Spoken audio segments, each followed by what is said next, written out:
Hello friends, welcome to Vijaya innovations. ఇవాళ నా order చింతపండు పులిహార. సో ఈ పులిహార 500 గ్రామ్స్ బాక్సెస్ అడిగారు అండ్ ఒకటి 650 ml బాక్స్ వెళ్తుంది.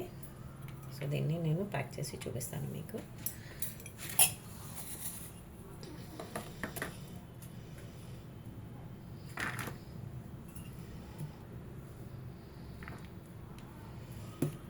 టామరెంట్ రైస్ అంటాం కదండి, చింతపండు పులిహార.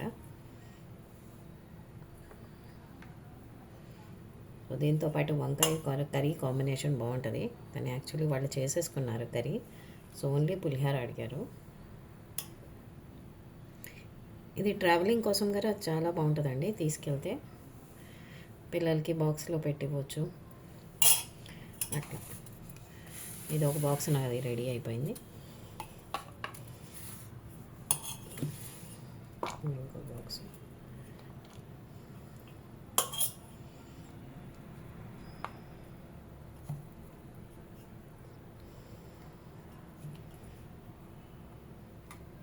చూడండి, నేను ఫుల్గా పెట్టిస్తాను అనమాట, సో దట్ వాళ్ళు ఎంజాయ్ చేయాలి అని.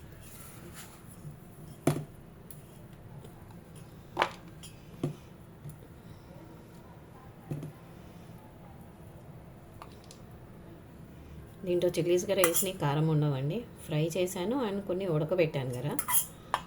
మనం టామరెంట్ కోసం పేస్ట్ చేస్తాం కదా, పులిహార పేస్ట్, చింతపండు పులిహార పేస్ట్. సో దాంట్లోనే ఉడకబెట్టేస్తాను అనమాట. సో ఈ అస్సలు స్పైసీ ఉండవు. సో ఈ 3 బాక్సులు నా ఆర్డర్ అనమాట, ఇవాళ ఆర్డరు. టామరెంట్ రైస్, చింతపండు పులిహార. Thank you friends, bye bye.